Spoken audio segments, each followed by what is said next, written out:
Her teachers say 19-year-old Yashika Bhagirathi is a star pupil and she's been offered the chance to read maths at some of the best universities in the country. But tonight, the future of this budding mathematician hangs in the balance.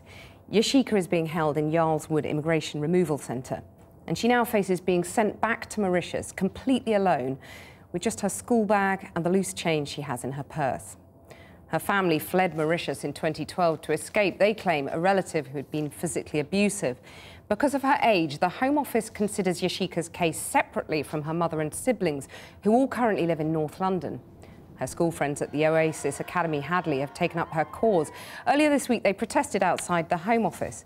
Meanwhile, the hashtag Fight for Yashika has gone viral on Twitter, and an online petition has attracted over 100,000 signatures. There was an attempt to remove Yashika today, but according to her MP, British Airways refused to take her on a plane to Mauritius, and so she's been returned once again to Yarlswood. Well, joining me now is Yashika's principal, Lynne Dawes, and fellow pupils Paulo Luis and Jennifer Dana-Tariah, and also Gerard Batten, an MEP for the UK Independence Party.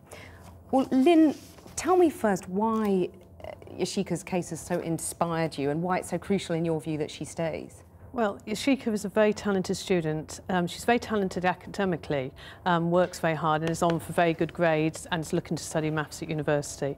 But that's not what's really inspired us. You know, that's good that she works hard. What's really inspired us is what the extra she does for the academy. Yashika loves her mathematics, and what she does in all her spare time, she goes into maths lessons, works with the teachers and helps support children who are struggling with maths. And she does one-to-one sessions with them and things like this. She also helps us organise things like parents' evenings. So she makes a really wider contribution to the academy, and she goes about it very quietly, no big fuss. And it's just those qualities that just the sort of qualities we want to promote in our students. Well, Paulo, have you spoken to her in the last few days?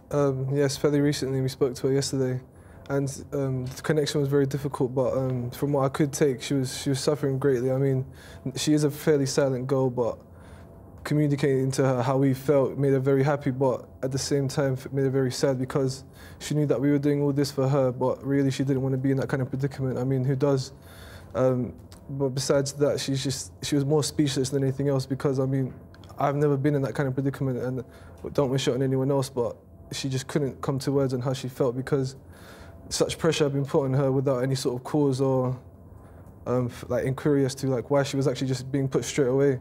And it was difficult to take.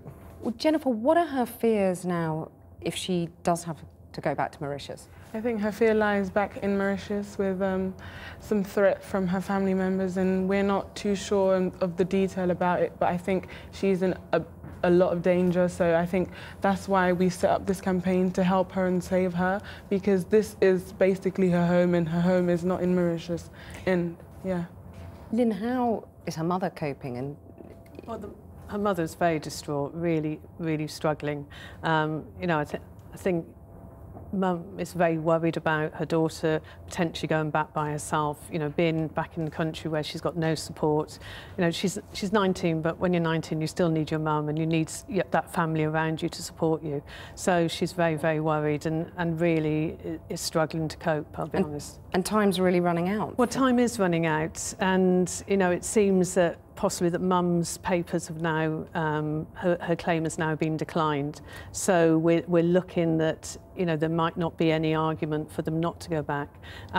But both girls, you know, Yashika... So that's just happened, has it? That's what we understand from what's come from the Home Office today. The letter's gone to solicitors and they're currently reading it, but it looks like Mum's claim was processed yesterday. It's been pending for the same period of time, but yesterday it was processed, and her leave to remain, you know, has been taken away. So she is also facing going back. And there's obviously a cross-party campaign now to keep her here, and yet politicians have sort of been talking up the rhetoric on immigration and asylum. How does that strike you? Well, I think the thing about this case, because I know there has to be laws that are followed, the thing about this case, though, is that they're people. You know, and Yashika's about to do her A-levels this summer. Shavia is in year 11, about to do her GCSEs. You couldn't imagine a worse time to take two children out, you know, and take them back to Mauritius. You know, and they've just sort of not really thought of the people, because it's been really hard to understand and sort of join these up. Well, let me put that comment directly to Gerard Batten. You haven't really thought of the people. You've talked up this rhetoric, you've stoked the rhetoric on asylum and immigration, and at the heart of it is this young girl who now faces potentially a violent situation back in Mauritius. Not at all. My party wants a controlled and ordered immigration system and a genuine asylum system.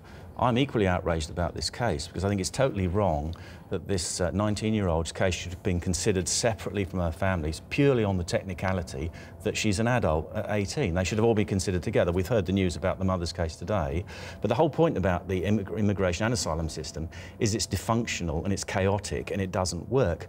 We have plenty of people who should be deported, like convicted criminals, etc., and yet the government is going for the easy targets because they are concerned about the numbers, because they know the British public are concerned about the numbers. It's all very well for you to be outraged about this case now, but I mean, just in January, you're quite happy to give a quote to the Express newspaper when it was revealed that it was going to cost £400 million to feed and house asylum seekers. You said these are astronomical figures which reveal another of the failings of government policy. Yes, it You've is, been because, talking it up, and this is the personal consequence. We've got tens of thousands of backed-up asylum cases, and we've got convicted criminals who regularly invoke the Human Rights Act. These are the kind of people who should be deported. So then we've got the time and the resources to actually devote to the genuine cases. And the government, as I say, is going for the easy targets. I have lots of people write to me all the time about they can't get their spouse in, like UK citizens and people who want to come from the Commonwealth and genuine asylum seekers, because the government is concerned about the numbers, because the British public is concerned about the numbers, and yet they can do nothing about uncontrolled immigration from the European Union. So A-grade students are OK? So what we should do is we should control immigration and have a genuine asylum system so that we can actually look at people on the merits of their case. And where we've got somebody like this who is a genuine person trying very hard to make something of their life, then we look at it very carefully. If we've got criminals and ne'er-do-wells and drunks and drug addicts and people like that, then I can't see why we can't deport them, Gerard Batten, which is what we should do. Gerard Batten, thank you very much. Jennifer, Paulo and Lynne Dawes, thank you very much for joining me.